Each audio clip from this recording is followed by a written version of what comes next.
I went to watch Odyssey deliberately with less expectations. You come out of the film haunted. Christopher Nolan, He's not a technological person at all. it has always been a story of guilt. The film has run into high court problem. No matter what you do, violence leads you nowhere.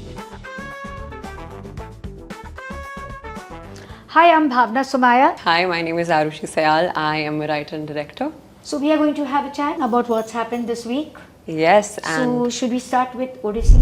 I went to watch Odyssey, the Odyssey, deliberately with less expectations because I was too scared of being disappointed. And I was not disappointed. 172 minutes, not a single dull moment. And it is the way the pace alters according to the emotions the characters are going through, and they are almost sailing you in that ship and telling you that okay, feel the weather, see the sunset, soak yourself in the sand, sense and experience the anger of the climate, and you are soaked in it. thing about Nolan's filmmaking that is really something that I also look forward to is the whole non-linear structure that he follows, and the fact that he ended up picking a mythological piece which also relies so much on the non-linear storytelling of it all. Like the Odyssey in its nature is non-linear, is something that I was really in awe to see, because in general, like, my favorite film of Nolan is Interstellar, and another element as to why I really like what he does with his big films in that aspect is the fact that he gives a very human nature to it. So like you also said, my particular understanding of this film deepens when I understand that it is not a hero's journey home. It is the tale of what the gods also tell us, that at the end of the day, no matter what you do, violence leads you nowhere. And that whole journey of what he went through when he come back, it's more of a relationship of what he's trying to come to terms with as to what he's done. Because given Odysseus and the power of him, I just believe that he became a hero which people celebrated for a very long period of time. But that was not a story that he would tell if he was given the chance to. And I feel like Nolan gave us that lens to that particular character and what it meant to him to come back home to not just a lover who he loved so much, but after having learned so much more of the world that he had to see. What I felt was that it is like any of our Indian mythological films. It is all about Ram and how he strings the bow and how the gods and the deities and the myths and the mythology dominate. Except the strokes are subdued, more layered, more complex, and it works. It works. You come out of the film haunted. It's lyrical, every frame is so aesthetic, and most important for me was that God is trying to tell something to mankind, and Christopher Nolan helps you and me as audience to pause and ponder. Like, how grand did it feel to you after having watched a film that was fully shot on IMAX? The IMAX cameras, of course, is so impactful, and the shooting was a nightmare, as we saw and heard in all the interviews that the actors gave. But then our old ancient actors shot with also huge cameras, and it was very difficult for them. See, technology is good and bad. So there were other hidden problems that they had to deal with because they made so much sound. But what I like is the contradiction in Nolan, which is he's not a technological person at all. He writes his scripts. I'm told he writes his scripts on red paper. Then he gives these handwritten scripts to his actors. He doesn't use a smartphone.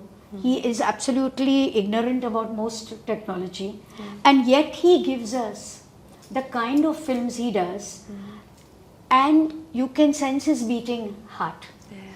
So I like that.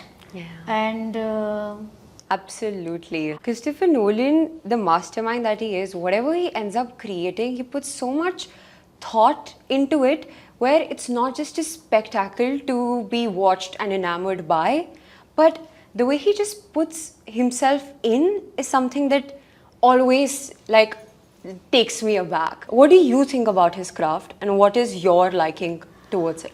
so I cannot be not a critic at all times.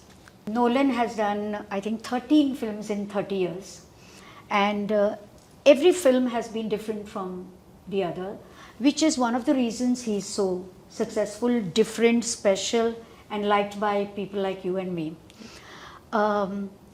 In the beginning, when he was raw, new, independent, he made small budget films. They were completely mad and different. And when you have a specific and a special talent, then the stars always trust you. And even as he started making different films, the stars were always trusting him and wanting to work in his films.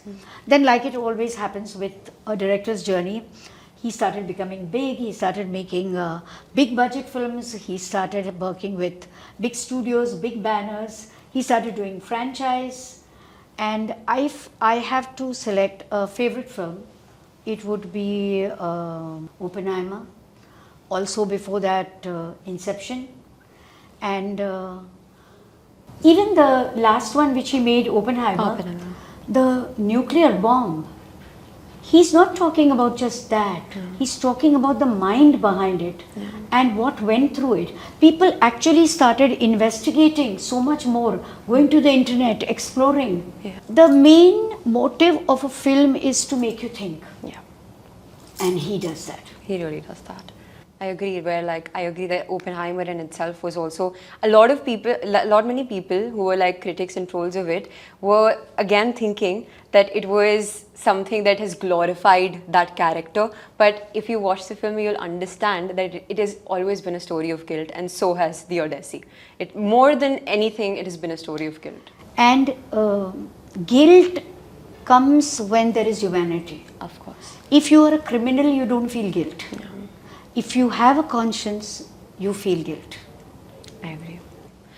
And we were going to have another release this week, which could have been perhaps not this kind of a competition, but a niche audience, the Jagannath Mahaprabhu. Yes, Mahaprabhu Jagannath. So I was called for the invite, and they cancelled it because the film has run into High Court problem, because they have said that it can hurt the sentiments of the devotees. Now this is getting on my nerves, because every time the subject is political, whether it is Satlaj or it is mythological, it runs into trouble just before the film is going to be released. It happened with Krishna Avtaram, it happened with Narsimha. I can't understand that why do people think that they are the custodians of the deities and the mythology. And if we have a censor board which is appointed to do this, the censor board is doing its job. The film is in 3 languages, Odia, Hindi and Telugu. They've got certificates, U certificate. And the whole idea was to release it when the Rath Yatra was starting. And it is an animated film. It is for the children, it is for the families. And the content, how can it be a problem? Because it is an extended version of their teleseries, Jai Jagannath. So the content is the same, it is just elaborated. So how suddenly they are waking up to say that. So anyway, now it has gone to the Supreme Court. And now slowly I think it will get cleared. Yeah, they've agreed to like let it release post the Jagannath Yatra itself. Yeah. Which is also interesting. The Jagannath Yatra lasts for 7 days. Yeah, 24. So I think by then, hopefully, when the Ulta Rath Yatra is happening, we will be able to see it. Yeah. And one more movie is coming. yes, Jananayagan by Vijay Thalapathy. Yeah. So the reason Jananayagan is so important is because one, it is huge budgets. It is releasing, I think, in 30 countries and 8,000 screens. So it is the biggest it can get, and it is a sitting chief minister of Tamil Nadu, and he has announced it is going to be his swan song, so last film. So the interesting thing is that Tamil Nadu has always had actors becoming chief ministers. The audience gets attracted to actors who play very powerful, striking roles, and then they look at them as their role models and want them to rule their country. That is how MGR and NTR happened. Yeah. But MGR and NTR, after they became the chief minister, never worked in movies. And Vijay is doing the same. He has announced that this is his last film. The contradiction is that Karunanidhi and Jayalalitha were actors who became chief ministers but continued to work in movies to a point till they could cope with. When the administrative problems of the chief minister became too many, then they slowly opted out. But I think it is going to be really a blockbuster because of irrespective what happens really at the box office, the fans and his Tamil Nadu is going crazy. Yeah. They are preparing so much in advance for it. As it is always, South movies are released with a lot of fanfare. They bathe their date actors and give him buttermilk bath and milk bath and all. So I am looking forward to the excitement and the fanfare to it.